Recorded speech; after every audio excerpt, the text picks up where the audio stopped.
சில பேர் பாருங்க, ஒரு காரியத்தை ஆசைப்பட்டாங்க, ஒரு காரியம் வேணும்னு நினைச்சிட்டாங்கன்னா பின் விளைவுகளை யோசிக்க மாட்டாங்க, உடனே போய் கடன் வாங்கிட்டு வந்துருவாங்க. இந்த கடனை எப்படி நான் திருப்பி செலுத்த போறேன், இந்த கடனை செலுத்தும் போது என் வாழ்க்கைக்கு எவ்வளவு இது பாதிக்கும், என் பிள்ளைங்களை எவ்வளவு பாதிக்கும், அடுத்த 10 வருஷம் என் வாழ்க்கை எப்படி பாதிக்கும் யோசிக்கிறது இல்லை. அவசரம் அவசரம். இப்போ நீ பாருங்க, நான் ரொம்ப ரெக்கமெண்ட் பண்ணுவேன் நம்ம சர்ச்சில் உள்ளவங்களுக்கு, நான் பேசும்போதெல்லாம் இருக்கும், எவ்வளவு கூடிய மட்ட அளவில் கிரெடிட் கார்டு உங்கள் கையில் இல்லாமல் நீங்கள் பார்த்துக்கிடுங்கன்னு நான் சொல்லுவேன். என்னது சிரிப்ப சொல்லுங்க, என்ன இருக்கக்கூடாது, கிரெடிட் கார்டு மட்டும் நம்ம கையில் இல்லாமல் பார்த்துக்கிறது ரொம்ப நல்லது. இந்த கிரெடிட் கார்டால சீரழிஞ்ச குடும்பங்கள் ஏராளம். கிரெடிட் கார்டுனா என்னன்னு தெரியும்ல, கடன் அட்டைன்னு அர்த்தம். தமிழில் சொல்லணும்னா கடன் அட்டை. இந்த கடன் அட்டை என்ன பண்ணுன்னா, நீங்கள் வச்சிருக்கிற சம்பளத்துக்கு பேங்கே ஒரு கணக்கு போடும். உங்களுக்கு 55,000 உங்கள் லிமிட்டு, 1 லட்ச ரூபா லிமிட்டு, 2 லட்ச ரூபா லிமிட்டுன்னு ஒரு கார்டை கொடுத்துருவாங்க. இந்த கார்டை வச்சு நீங்கள் என்ன பண்ணலான்னா, உங்களுக்கு பேங்க் பேலன்ஸே இருக்குன்னு அவசியம் இல்லை. நீங்கள் ஒரு பொருளை பார்க்குறீங்க 50,000 ரூபாய், அந்த பொருள்னா உங்கள் லிமிட் 55,000னா ஒரு இழுத்தா போதும், கார்டை தேய்ச்சா போதும், என்ன பண்ணிடலாம், இன்ஸ்டன்ட்டாக அந்த பொருளை உடனே வாங்கிடலாம். உங்களுக்கு காசு கையில் இருக்கணும் அவசியம் இல்லை, பேங்க்ல காசு பேலன்ஸ் இருக்க வேண்டிய அவசியம் இல்லை. கிரெடிட் தானே, கடன் தானே, தேய்ச்சிங்கன்னா உடனே என்ன பண்ணும், இன்ஸ்டன்ட்டாக சொல்கிற பில் ஓடிடும். அவன் நினைப்பான், என்ன அதிசயமாக இருக்குது இது அதிசயம் அன்னைக்கு மட்டும்தான், அதுக்கப்புறம் அன்னையிலேருந்து என்னது வேதனை. இப்போ என்ன பிரச்சனைனா, நான் இப்போ தேய்ச்ச கார்டை அதுக்கு எவ்வளோ டைம் லிமிட் கொடுப்பாங்கன்னா 1 மந்த் தான். 1 மாசத்துக்குள்ள நீங்க திருப்பி ரீபே பண்ணா உங்களுக்கு வட்டி இருக்காது. 1 மாசம் தப்புச்சுன்னா 12% வட்டி போட்டுருவோம். இன்னைக்கு நிறைய பேர் இந்த கிரெடிட் கார்டில் அவங்க செலவு பண்றதுக்கு தேய்ச்சது 2,000 ரூபாய்க்கு தேய்ச்சாங்க, கடைசியில் அந்த பேமெண்ட்ஸ்க்கு டிஃபால்ட்டா மாறி கடைசியில் இன்றைக்கு பல வருஷங்களாக அவங்க யாரா இருக்காங்களா, கடனாளிகளா இருக்காங்க, கொடுக்க முடியல திரும்ப. நான் உங்களுக்கு ரொம்ப தாழ்மையா சொல்றேன், நீங்க அவசரப்படாதீங்க, பொறுமையா இருங்க. உடனே தேய்க்கணும், உடனே அந்த கடன். சில பேர் எதுக்கு எடுத்தாலும் பக்கத்து வீட்டுக்கு ஓடி போய் கடன் வாங்கிட்டு வந்துடும். சின்ன சின்ன காரியத்துக்கெல்லாம் போய் உடனே போய் 50,000 கொடு, 1 லட்சம் கொடு, 5 லட்சம் கொடு, 10 லட்சம் கொடு. எப்படி திருப்பி கொடுக்க போகிறாய்? நீ கொடுக்கிற காலத்தில் உன்னுடைய குடும்பம் என்ன நஷ்டத்தை அனுபவிக்க போகுது? பொறுமை இல்லைங்க. என் வாழ்க்கையில் இந்த பாடத்தை நான் ரொம்ப கஷ்டப்பட்டு நான் கற்றுக்கிட்டேன். நாங்கள் குடும்பம் ஆரம்பித்த நாட்களில் நான் உங்களுக்கு இந்த சாட்சியெல்லாம் சொல்லியிருக்கேன். நான் கல்யாணம் ஆன பிறகு தான் எனக்கு முதல் சம்பளத்தை சச்சலத்துக்கு கொடுத்தாங்க. கல்யாணம் ஆகி என் மனைவி, புது மனைவியை நான் எங்கள் அப்பாவை சந்திக்கிறதுக்காக வர சொல்லியிருந்தாங்க. ஆஃபீஸ்க்கு போனேன், கொஞ்சம் நேரம் பேசி ஊழியத்தை பற்றிலாம் பேசிட்டு, சரி இந்த மாதத்துலேருந்து நீங்கள் கர்த்தரை பாருங்கள், நான் உங்களுக்கு சம்பளம் கொடுக்குறேன், அந்த சம்பளத்தில் நீங்கள் வாழ்ந்துக்கிடுங்க. நாங்கள் எனக்கு ஒரே சந்தோஷம், அப்புறம் சம்பளம்லாம் கொடுக்குறாங்களே அப்படின்னு. அது வரைக்கும் சம்பளம் கிடையாது, அப்பா வீட்டில் தான் சாப்பிட்றது. சம்பளம்னு கொடுத்த உடனே கவரை வாங்கிட்டு வீட்டுக்கு ரொம்ப சந்தோஷமாக கவரை திறந்து பார்த்தா 1,500 ரூபாய் இருந்துச்சு. இது 1 மாத சம்பளம். அப்படி தான் எங்கள் குடும்ப வாழ்க்கை ஆரம்பிச்சது. அந்த அந்த கொஞ்சம் கொஞ்சமாக ஏற்றுனாங்க, கொஞ்சம் கொஞ்சமாக எங்கள் குடும்பம் வளர வளர வளர ஏற்றி கொடுத்தாங்க. அப்போ ஒரு கட்டத்தில் எங்கள் சம்பளம் 5,000 ரூபாய் ஒரு மாதத்துக்கு. ஆனால் எனக்கு ஆசைகள், ஏராள ஆசைகள். அந்த வயது அப்படி ஆசைகள் நிறைந்த ஒரு வயது. அப்போ நான் எனக்கு அந்த மியூசிக் மேலாம் ரொம்ப இன்ட்ரெஸ்ட். இந்த மியூசிக்கு, சவுண்ட் சிஸ்டம் இதெல்லாம் ரொம்ப இன்ட்ரெஸ்ட் அதிகம். அப்போ சில பேர் என்கிட்ட அவங்களா கேட்டது தான், நீங்கள் மியூசிக்லாம் எங்களுக்கு பண்ணி கொடுப்பீங்களா, நாங்கள் பாட்டெலாம் எழுதியிருக்கோன்னு. எனக்கு இவங்க சொன்ன உடனே எனக்கு ட்ரிகர் ஆகிடுச்சு, மியூசிக்லாம் பண்ணணும். ஏன்னா நிறைய பேர் அப்படி ஸ்டுடியோலாம் வச்சு பண்ணுறதை பார்த்த உடனே எனக்கு ஒரே ஆசை. ஆனால் அப்பாட்ட போய் கேட்டால் காசு கொடுக்க மாட்டாருன்னு தெரியும். எனக்கும் வருமானம் கிடையாது, எனக்கு கையில் காசு ரொம்ப கிடையாது. அப்போது நான் ஒரு நாள் என்னுடைய கசின் ஒருத்தர் இருந்தான், அப்போ டாட்டாவில் டிசிஎஸில் ஒர்க் பண்ணிகிட்டு இருந்தான். அவன்கிட்ட எதிர்ச்சியாக சொன்னேன், இந்த மாதிரி ஒரு ஸ்டுடியோலாம் கட்டலான்னு இருக்கேன்டா, ஆனால் காசு எதுவுமே இல்லை, என்கிட்ட ஒன்றும் சேவிங்ஸும் கிடையாது. அவன் பாருங்க உடனே, உனக்கு காசு வேணா சொல்லு, நான் தரேன், எனக்கு லோன் ஃபெசிலிட்டிலாம் இருக்குது, நான் உனக்கு லோன் போட்டு தரேன், உனக்கு எவ்வளோ தேவைன்னா நீ வெயிட் பண்ணு, நான் பார்த்து சொல்கிறேன்னு சொல்லிட்டு போய் மடன்னு தேடி எவ்வளோ செலவாகும்னு ஒரு ஸ்டுடியோ கட்டுறதுக்கு, ஒரு ரூமில் செட்டப் பண்ணுறதுக்கு ஸ்பீக்கர், அதோடைய சவுண்ட் கார்டு, அதோடைய மைக்கு, இன்டீரியர் எல்லாம் பண்ணுறதுக்கு என்னாங்கன்னா ஒரு 2.5 லட்ச ரூபான்னு பில்லு வந்துச்சு. தெரிஞ்சது எனக்கு. போய் சொன்னேன், ஒரு 2.5 லட்ச ரூபா ஆகும் நினைக்கிறேன் அப்படின்னு. அதுக்கு என்ன 2.5 லட்சம்லாம் ஒன்றுமே கிடையாது, நான் உங்களுக்கு எடுத்து கொடுக்குறேன், ஈஸியாக எடுத்து கொடுக்குறேன். எனக்கு அப்பா ஆண்டவரே வானம் திறந்த மாதிரி இருந்துச்சு. இந்த மாதிரி அனுபவம் நமக்கு அப்போ கிடையாது இல்லையா, புதுசு இது. 2.5 லட்ச ரூபாயின்னு சொல்லிட்டு ஒரே வாரம் தாங்க கொண்டு 2.5 லட்சத்தை கையில் கொடுத்துட்டான். யார் இந்த மாதிரி நம்ம கையில் கொடுத்தா? ஒரே சந்தோஷமாயிட்டேன். 2.5 லட்சத்துக்கு போயிட்டு எனக்கு விரும்பின பொருட்கள், எனக்கு விரும்பின இன்ஸ்ட்ருமெண்ட், எனக்கு விரும்பின மைக்கு, ஸ்டுடியோ எக்யூப்மெண்ட் எல்லாம் வாங்கிட்டேன். வாங்கி கொண்டு ஐயோ, அந்த நேரம் பார்த்து சாம் சுந்தரம் பாஸ்டர் வர வீட்டுக்கு வந்தார். அவர் ஒரு விஷயமா வந்தார். அவரை உள்ள கூட்டு போய், அது ஒரு ரோலிங் சேர் ஒன்று இருந்துச்சு, பெரிய சேர், அது வரை வாங்கி போட்டிருந்தேன். அவரை உட்கார வச்சு அவர் ஒரே ஏசியெல்லாம் பார்த்து பரவசமாயிட்டார். ரொம்ப அழகா இருக்குப்பா அப்படின்ட்டு ஜெபம்லாம் பண்ணிட்டு போயிட்டாரு. ஜெபம் பண்ணிட்டு போயிட்டார், அவ்வளோதான். என் கசின் சொன்னா மாசம் மாசம் நீ இவ்வளவு கட்டணும்னு. ஒரு மாசத்துக்கு கிட்டத்தட்ட 13,000 நினைக்கிறேன். என்ன எவ்வளோ? 8,000. ஒரு மாசத்துக்கு 8,000 ரூபாய் திரும்ப கட்டணும். என்ன ஒரு வெறி எனக்குள்ள வந்துச்சு தெரியலங்க. வாங்குற சம்பளம் 5,000, 8,000 ரூபாய் நான் திருப்பி கொடுக்கணும். அவ்வளவு ஒரு விசுவாசம் எனக்குள்ள வந்துருச்சுங்க. கர்த்தர் நம்ம தேவையை சந்திப்பாருன்னு. நீங்கெல்லாம் பார்க்கறத பார்த்தா ஒரு மாதிரி இருக்கு. பயங்கர விசுவாசம் ஆயிட்டேன். மலைகளை பெயர்க்கத்தக்க விசுவாசம் எனக்குள்ள வந்துருச்சு. அந்த 8,000 எல்லாம் ஒண்ணுமே கிடையாது. கர்த்தர் யாவையும் செய்து முடிப்பான்ற வசனம் ஞாபகம் வருது. துணிஞ்சு போய் அந்த கடனை வாங்கிட்டு, நான் சொல்றேங்க, அடுத்த 2-3 வருஷம் நினைக்கிறேன் அந்த கடனை தீர்த்து முடிக்கிறதுக்கு. ஆல்மோஸ்ட் 3 இயர்ஸ் நினைக்கிறேன். ஐயோ, அந்த 8,000 ரூபாவை நான் ஒவ்வொரு மாசம் கொடுக்கறதுக்குள்ள நான் பட்ட பாடு கர்த்தர் மட்டும்தான் அறிவாருங்க. ஏன்னா அந்த டேட்டுக்குள்ள அதை கரெக்டாக போடணும் உள்ள, அல்லது வட்டி அதிகமாயிடும் அவனுடைய கணக்கில். அந்த 8,000 சேர்க்க நான் சொல்றேங்க, நிறைய நாள் அடிப்படை அத்தியாவசிய பொருட்களை கூட நான் வாங்க முடியல. ஏன்னா மாசம் ஆரம்பிச்சாலே எனக்கு மனசு பட பட பட பட நினைக்கணும். 8,000 ரூபாய் கொடுக்கணுமே, 8,000 ரூபாய் கொடுக்கணுமே, 8,000 ரூபாய் கொடுக்கணுமே. 3 வருஷம் அந்த கடன் சுமையில நான் வந்து வெளியே சொல்ல முடியல. எங்க அப்பாட்ட சொன்னா சத்தம் போடுவாங்க, சொல்ல முடியாது. அமைதியா பல்ல கடிச்சிட்டு, ஐயோ ஆண்டவர் நீ ஏதோ கிருபையா எனக்கு ஏதோ ஆண்டவர் அந்த எக்ஸ்ட்ரா பணத்தை எல்லாம் கொடுத்து நான் கட்டி முடிக்க உதவி செய்தார். நான் அன்றைக்கு ஒரு தீர்மானம் எடுத்து, இன்னையோட சரி இந்த கடன் மட்டும் வாங்க மாட்டேன்னு ஒரு தீர்மானம் எடுத்து, தேவ கிருபையினால திருமணமாகி 22 வருஷம் தாண்டிட்டோம். அந்த முதல் 3 வருஷத்துல நான் செய்த தவிர இன்னைக்கு வரைக்கும் நான் ஆண்டவர் கிருபையினால செய்யலை. தேவ கிருபையில தைரியமா சொல்லுவேன், என் தனிப்பட்ட வாழ்க்கைக்கு எந்த கடனும் யார்ட்டையும் நான் வாங்கலை, இது வரைக்கும் வாங்கலை. கர்த்தர் கிருபையாக எனக்கு வேண்டிய தயவுகளை தந்து கிருபையாக நடத்திட்டு வர்றாரு. தேவைகளை சந்திக்கிறார். என்ன கொடுக்கிறாரோ அந்த நிலையில என் குடும்பத்தை நான் வச்சிருக்கேன். அந்த நிலையில என் குடும்பத்தை நடத்திட்டு போற கர்த்தர் கிருபையா இரக்கம் பாராட்டியிருக்கார். சில பேர் ஒரு நாள் என்கிட்ட வந்து சொன்னாங்க, என்ன பாஸ்டர் உங்க பையனை நேச்சுரல் ஸ்கூல்ல தான் போட்டிருக்கீங்க, நீங்களாம் வேற எங்கேயோ படிக்க வைப்பீங்கன்னு நினைச்சேன் அப்படின்னு. எனக்கு இருக்கிற வருமானத்துக்கு இங்கே தான் படிக்க வைக்க முடியும், அது போதும். அந்த படிப்பு படிச்சா அவனுக்கு போதும், அவ்வளவுதான். That is enough for me. கடன் வாங்கிலாம் நான் படிக்க வைக்க வேண்டிய அவசியமே இல்லை. அந்த எளிமையாக படித்தா போதும். கர்த்தர் அவனை உயர்த்த நேரம் கர்த்தர் உயர்த்திட்டோம். இதுக்கு மேலே என்னால் கொடுக்கறதுக்கு எனக்கு கையில் இல்லை. அந்த எளிமையில தான் என்னை காத்துக்கொண்டு ஆண்டவர் கிருபையில் 2 வருஷத்துக்கு முன்னால் வரைக்கும் கிரெடிட் கார்டு என் கையில் கிடையாது. ஆனால் இப்போ தான் ஒரு கிரெடிட் கார்டு வச்சுருக்கேன். எதுக்குன்னு சொன்னால், சில முறை வெளிநாடுகளுக்கு பயணம் போகிறேன். ஒவ்வொரு நாட்டிலையும் செலவு பண்ணுறதுக்கு ஒரு ஏர்போர்ட்டில் இறங்கி காப்பி குடிக்கணும்னா கூட அந்த நாட்டினுடைய கேஷ் எடுத்துகிட்டு போக வேண்டியிருக்கு. அதுக்கு நான் போய் கேஷை மாற்றி அதுக்காக ஒரு கார்டு வச்சுருக்கேன். எதுக்குன்னா, ஒரு ஏர்போர்ட்டில் இறங்குனா ஒரு டாக்ஸி பிடிக்கிறதுக்கு, ஒரு அவசரத்துக்கு ஏதாவது ஒன்று செலவு பண்ணுறது, ஒரு காப்பி குடிக்கிறதுக்காக ஒரு கிரெடிட் கார்டு வச்சுருக்கேன். அதை கூட செலவு பண்ணிட்டேன் அப்படின்னா, ஒரு $1 செலவு பண்ணிட்டேன், $5 செலவு பண்ணிட்டேன், ஒரு 1,000 ரூபாய் செலவு பண்ணிட்டேன், 5,000 ரூபாய் செலவு பண்ணிட்டேன்னா, செலவு பண்ணி முடிச்சு கூடுமான மட்டும் அதே நாள் இரவுக்குள்ள அந்த பேமெண்ட்டை வந்து அதுக்குள்ள அனுப்பி விட்டுருவேன். அனுப்பி அந்த க்ளோஸ் பண்ணிவிடுவேன். எனக்கு இந்த கடனோட நான் படுக்கக்கூடாதுன்னு சொல்லி அனுப்பி அந்த கிரெடிட் கார்டு பில்லிங் என் மேலே வந்துடக்கூடாதுன்றதுல ஜாக்கிரதையா இருக்கேன். இன்றைக்கு வரைக்கும் ஆண்டு இருக்கிறவே அப்படி இருக்கேன். உங்களுக்கு அன்பாக நான் சொல்றேன், நீங்க குடும்பம் நல்லா இருக்கணும்னா அவசரப்படாதீங்க. உங்க வாழ்க்கையில மட்டும் எதையுமே துரிதமாய் சேர்த்த செல்வம் பிந்தின நாட்களில் வேதனையாக மாறும். கர்த்தர் உங்களை பொறுமையா ஆசீர்வதிக்கிறதுக்கு பொறுமையா இருங்க. உங்களுடைய சக்திக்கு மிஞ்சின காரியங்களை நீங்க அழுத்தமாக செய்யணும்னு நினைக்கும் போது நீங்க மாத்திரம் இல்லை, உங்க குடும்பமே வேதனைக்குள்ள போயிடும். உங்க பிள்ளைகளுடைய வருங்காலங்கள் பாதிக்கப்படும். உங்களுடைய வீடு ஒரு பெரிய பாரத்திற்குள்ள போயிடும். அவசியம் இல்லாத சுமைகளை சுமந்துட்டு வாழ வேண்டிய அவசியம் இல்லை. காலையில் நீங்க பெட் அவுட் எழும்பும் போது எப்படி இருக்கணும்னா, ஃப்ரீயா எழும்பணும். ராத்திரி படுக்கும் போது பயப்படாம படுக்க போகணும். ஒரு மாசத்தை ஆரம்பிக்கும் போது பயப்படாம மாசத்தை ஆரம்பிக்கணும். அந்த மாசத்தை முடிக்கும் போது பயப்படாம முடிக்கணும். எந்த தேதியை பார்த்து உங்களுக்கு பயம் வரவே கூடாது. அந்த மாதிரி உங்க வாழ்க்கையை வாழணும்னு ஒரு தீர்மானம் எடுங்க.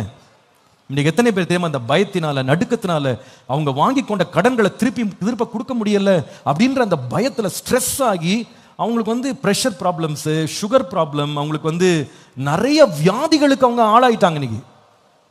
ஏன்னா அவங்க ராத்திரி படுக்கும் போதெல்லாம் அவங்க என்னன்னா, ஐயோ இந்த மாசம் இந்த எக்ஸ்ட்ரா செலவாயிடுச்சு, எப்படி கட்ட போறேன், எப்படி கொடுக்க போறேன், எப்படி செலுத்த போறேன். ஏன்னா நான் அது போயிருக்கேங்க. இந்த 3 வருஷம் 8,000 ரூபாய் திருப்பி கொடுக்கறதுக்கு கனவெல்லாம் கட்ட கனவா தாங்க வரும். பயமா இருக்கும். அந்த 15ஆம் தேதிக்குள்ள அந்த காசை சேர்க்கறதுக்கு என்னென்ன ஜெபம், எவ்வளவு ஏக்கம், எவ்வளவு பயம், நடுக்கம், இருதயத்தை பிடிக்கும். நான் உங்களுக்கு அன்பா சொல்றேன், இந்த தொல்லையிலிருந்து உங்களை என்ன பண்ணுங்க, தள்ளி வச்சுடுங்க. அப்போ நீங்கள் சொல்லலாம், அப்போ கடனே வாங்கக்கூடாதா சார்? நாங்கள்லாம் ஃப்ளாட்லாம் கடன் தான் வாங்கி வச்சுருக்கோம், இஎம்ஐயில் தான் வாங்கியிருக்கோம். உங்களுக்கு ஒரு சின்ன பிரின்சிபல் சொல்கிறேன். இப்போ மாதந்தோறும் பால் வாங்குறீங்க. பாலுக்கு வந்து நீங்கள் முதல்ல காசு கொடுத்து நீங்கள் பால் வாங்கலை. அந்த 30 நாள் பால் போடுறான், அதுக்கப்புறமா நீங்கள் கொடுக்குறீங்க, காசு கொடுக்குறீங்க. ஒருத்தர் வீட்டில் வேலை செய்கிறக்கு ஒரு வேலைக்கு ஒரு சகோதரி வர்றாங்க. அவங்க 30 நாள் வேலை செஞ்சு முடிச்சோன்னு என்ன பண்ணுறீங்க? அவங்களுக்கு சம்பளத்தை கொடுக்குறீங்க. முதல் நாள் 1ஆம் தேதி சம்பளம் கொடுத்துட்டு வேலைக்கு வாங்கன்னு 30 நாள் கூப்பிடுறோமா? இல்லை. உண்மையை பார்த்தா அது ஒரு விதமான ஒரு கடன் தான் இல்லையா? 30 நாளுக்கு அப்புறம் அவங்க காசு கேட்பாங்க, நம்ம கேட்குற காசை நம்ம என்ன பண்ணணும்? கொடுக்கணும். அப்போ நம்ம என்ன கணக்கில் நம்ம வந்து பால் வாங்குறோம், எந்த கணக்கில் வந்து ஒரு வேலைக்காரிக்கு நம்ம சம்பளம் கொடுக்குறோம்னா 30 டேஸ்க்கு அப்புறமா நான் சம்மதிக்கிற காசை கொடுக்கிற தகுதி எனக்கு இருக்குன்னு நம்ம முதல்ல கணக்கு பார்க்குறோம். இயேசு சொன்னார், ஒருவன் ஒரு வீட்டை கட்டுவதற்கு முன்பதாக, ஒரு கோபுரத்தை கட்டுவதற்கு முன்பாக ஆகும் செலவை என்ன செய்வான்? கணக்கு பார்க்கிறான்.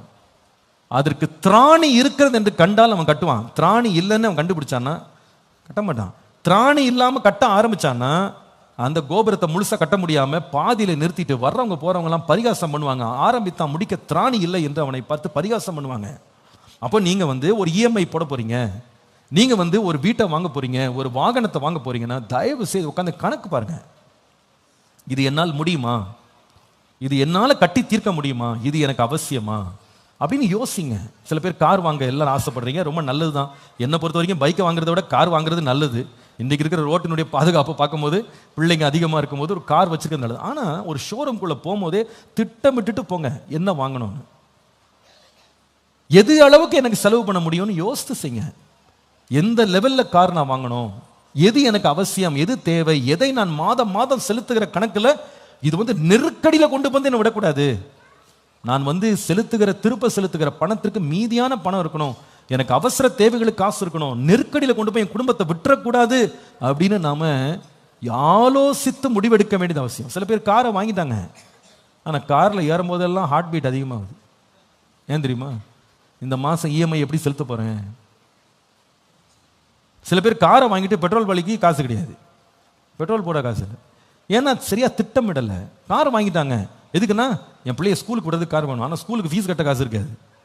அப்போ என்ன பிரச்சனை? மிஸ்மேனேஜ்மெண்ட். அங்கே இதெல்லாம் ஏன் வந்ததுன்னா, இந்த பாரங்கள் ஏன் வந்ததுன்னா அவசரம். யாரோ ஒருத்தர் சொன்னாங்க, யோசிக்கல, ஆலோசிக்கல, முன்னாலே திட்டமிடல, பொறுமையா நான் யோசிக்கல, அவசரப்பட்டு கொண்டு போய் விழுந்துட்டேன்.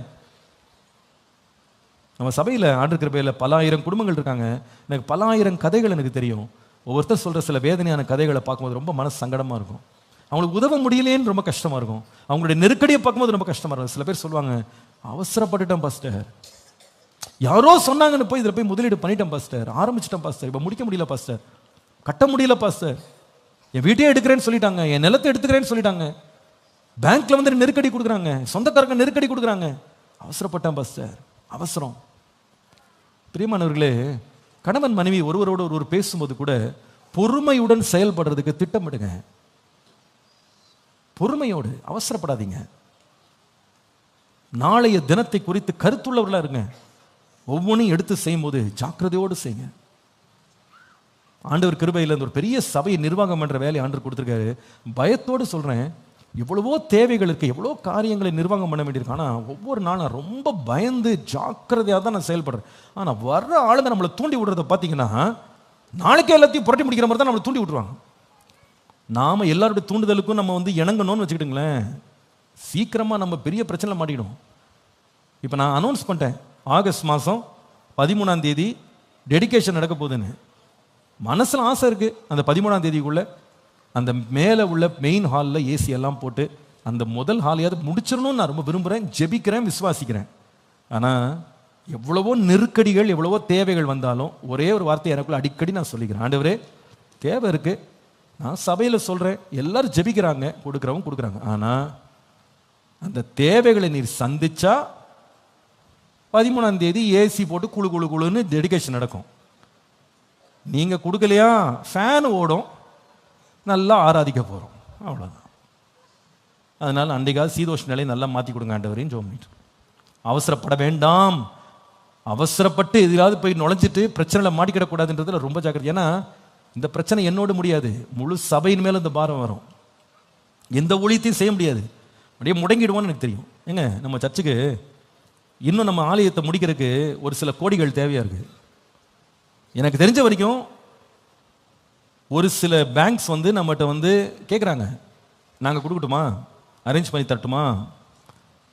ஒரு வார்த்தை சொன்னால் போதும், இவ்வளோ பெரிய ஆலயம், இவ்வளோ பெரிய சபை, இவ்வளோ கூட்டம், தாராளமாக கொடுக்க முன் வருவாங்க. ஆனால் என்னுடைய கணக்கு என்ன தெரியுமா, வாங்குறது பெருசு இல்லை, திருப்ப என்ன பண்ணணும், கொடுக்கணும். முடியுமா? அது முடியுமா? அவசியம் கிடையாது. பொறுமையாக இருப்போம். இந்த வருஷம் ஓடாத ஏசி அடுத்த வருஷம் ஓடினா கூட பரவாயில்ல. இந்த வருஷம் முடிக்காத வேலை அடுத்த வருஷம் முடிஞ்சாலும் பரவாயில்ல. ஆனால் எப்படி பயணம் பண்ணணும்னா பாரம் இல்லாமல் பயணம் பண்ணணும். எல்லாரும் சொல்லுங்க, எப்படி? பாரம் ஆயிருச்சு. எனக்கு தெரியுங்க, ஊழியமே செய்ய முடியாது. இன்னைக்கு ஆண்டவர் கிருபையில் கடந்த 5 ஆண்டுகளாக ஆலயம் இவ்வளவு பெரிதாக வசதிகள் எல்லாம் கூடுனா கூட எந்த ஊழியத்தையும் ஆண்டவர் கிருபையினால நிறுத்தவும் இல்லை, முடக்கவும் இல்லை. எல்லா ஊழியமும் ஆண்டவர் கிருபையினால, தேவ தயவினால பெரிய கிருபையோடு முன்னேற ஆண்டவர் உதவி செய்திருக்கிறார். அதற்கு காரணம் என்னன்னு சொன்னா, இந்த ஊழியத்தின் மேல் மிகுந்த பாரங்கள் இல்லை. பாரம் இல்லாம சபையை கொண்டு போகும்போது கர்த்தர் பொறுமையாக நமக்கு ஏற்ற காலத்தில் சகாயம் செய்து குறித்த காலத்தில் கர்த்தர் உயர்த்துவா. அல்லேலூயா. ஒருவேளை நான் நினைக்கிறேன், மற்றவங்க எப்படி பார்க்குறாங்க தெரியல, இன்னும் இத்தனை வருஷமா கட்டிக்கிட்டே இருக்காங்க, எப்போ முடிக்க போறா, கேட்குறவங்களும் அப்படி தான் கேட்குறாங்க. எப்போ முடிக்க போறீங்க? தெரியாது, தெரியாது. இதுதான் நான் சொல்ற பதில், தெரியாதுங்க. கையில் காசு இருந்தால் சொல்ல முடியும் இத்தனை நாளில் முடிப்பேன்னு. கையில் ஒன்றும் இல்லை, அந்தந்த வாரம் கர்த்தர் கொடுக்கறத வச்சு நடத்திக்கிட்டே இருக்கணும். தெரியாது, எப்போ முடியும்னு தெரியவே தெரியாது. அப்போ நான் மனசில் நினச்சிக்கிறேன், இத்தனை முறை எப்போ முடியும்னு கேட்குற ஆள், இதை நான் கொடுக்குறேங்க முடிச்சிருக்கேன்னு சொன்னால் எவ்வளோ நல்லா இருக்கும்னு நினைப்பேன். யார் கொடுக்குறா? கேட்பாங்க, எல்லாரும் கேட்பாங்க, தூண்டுவாங்க, எல்லாரும் சொல்லுவாங்க, ஆசைப்படுவாங்க. ஆனால் நாம நிதானிக்கணும். நம்ம வீடு கட்ட உட்காந்தோன்னு வச்சுடுங்களேன், போகிற போக்கில் ஒரு சொந்தக்காரர் வருவார், என்னங்க இவ்வளோ சின்ன ரூமாக போட்டுருக்கீங்க, கொஞ்சம் பெருசாக போடுங்க சொல்லிட்டு போயிடுவாருங்க. பெருசாக போட்ட ரூமுக்கு பாரத்தை யார் சுமக்கிறது? நம்ம தான் திருப்பி கட்டணும். வந்தால் 100 ரூபா மொய் வச்சுட்டு போயிடுவாரு. அல்ல ஒரு வசனம் போட்டு வாங்கி கொடுத்துருவாரு, கர்த்தர் உன்னை மகா திரளாக பெருக பண்ணுவார், வசனம் போட்டு வாங்கி கொடுத்துட்டு போயிடுவார். அதுதான் பார்த்துக்கிட்டு ஏங்கிக்கிட்டு இருக்கணும். யார் கொடுப்பா திரும்ப கட்டுறதுக்கு? கடனை வாங்கி நீங்கள் என்ன பண்ணாதீங்க, சிக்கல்ல மாட்டிக்கொள்ளாதீங்க. உங்கள் பிள்ளைகளுக்கு கல்யாணம் வரும்போது சொந்தக்காரர் சொல்லிட்டு போவார், என்னங்க மட்டன் பிரியாணி கூட போடலன்னா என்னங்க, பிரியாணி என்ன எனக்கு கழுத பிரியாணியாக போட முடியும், மட்டன் பிரியாணி கூட போடலன்னா எப்படி? உங்கள் பிள்ளைக்கு வச்சிருக்க ஒரே பிள்ளைக்கு என்ன போடுங்க, மட்டன் பிரியாணி போடுங்க. இந்த ஆளும் பார்த்தீங்கன்னா ஆரம்பத்தில் என்ன யோசிச்சிருப்பானா, சிக்கனே போதும்னு நினச்சிருப்பாரு, அதுவே அதிகம். ஆனால் இந்த ஆள் வர்ற ஆள் ஏவி விட்டுருவார், என்னது மட்டன் பிரியாணி போடுங்க. இவர் உடனே கணக்கு பார்க்க மாட்டார், ஐயோ சொந்தக்காரங்கெல்லாம் ஆசைப்படுறாங்க மட்டன் பிரியாணி, அதுக்கப்புறமா கூட ஒரு சிக்கன் 65, அதுக்கப்புறமா ஒரு பாயாசம், அப்புறமா ஃப்ரூட் சாலட், இப்படி ஒன்று ஒன்றா சேர்த்தா எவ்வளோ ஆகுதுன்னே தெரியாது. எல்லாம் முடிச்சு கல்யாணம் முடிச்ச பிறகு எல்லாம் சிரிச்சு போட்டோ போஸ்ட் கொடுத்துட்டு போயிடுவாங்க. அந்த கல்யாணம் நடத்தின அப்பாவுடைய முகத்தை பார்த்துருக்கீங்களா? பேய் அரைஞ்ச மாதிரி உட்காந்துருப்பாரு. எத்தனை பேருக்கு நான் எங்கேருந்து கொடுக்க போகிறேன், எப்படி முடிக்க போகிறேன்? அப்போ தான் தலைமையில விடியும். வந்தவன் எல்லாம் நல்லா சாப்பிட்டு சூப்பராக இருக்கேன் சாப்பாடுன்னு சொல்லிட்டு ஏப்ப விட்டு போயிடுவான். முடிக்க வேண்டியது யாரு? நம்முடைய தகுதி என்ன? எங்கள் கல்யாணத்துக்கு எங்கள் அப்பா போட்ட சாப்பாடு என்ன தெரியும்ல? முதல்ல என் தங்கச்சி கல்யாணம் நடந்துச்சு, சாம்பார் ரசம் கூட்டு பொரியல், அதான் சாப்பாடு. எங்கள் கல்யாணத்துக்கு சாப்பாடு என்ன தெரியுமா? 6000 பேர் என்னமோ சாப்பிட்டாங்கன்னு நினைக்கிறேன். என்ன சாப்பாடு போட்டார்னா, புளி சாதம், தக்காளி சாதம், அதுக்கப்புறமா தயிர் சாதம், என்னது மாங்காய் சாதம், தேங்காய் சாதம், எல்லாம் ஒவ்வொரு கரண்டி போட்டார். நம்ம ஆளுங்க முகத்தை நீங்கள் பார்க்கணுமே, இது என்னங்க இது, என்ன மாதிரி சாப்பாடு போட்டிருக்காரு? ஒரு கறி கூட போடக்கூடாதா? இருக்குங்க, காய் கறி இருக்கு. எங்கள் அப்பா அவங்களுக்கு என்ன கொடுத்த பதில் தெரியுமா? இவ்வளோதான் நம்மளால முடியும். ஆனால் எங்கள் மனைவி சைடில் அவங்க அப்பா வந்து ஒரு கம்பெனியில் ஒர்க் பண்ணாங்க, அதில் நிறைய பிராமின்ஸ் இருந்தாங்க. வந்தால் அத்தனை வாழ்த்திட்டு போனாங்க, நல்லா இருப்பாப்பா, என்ன சாப்பாடு. நாம் வந்தவங்களுக்கும் போனவங்களுக்கும் போட்டால் நம்ம கதை முடிச்சது. பொறுமையாக இருங்க, அவசரப்படாதீங்க. ஏற்ற காலத்தில் கர்த்தர் உங்களை உயர்த்துவா.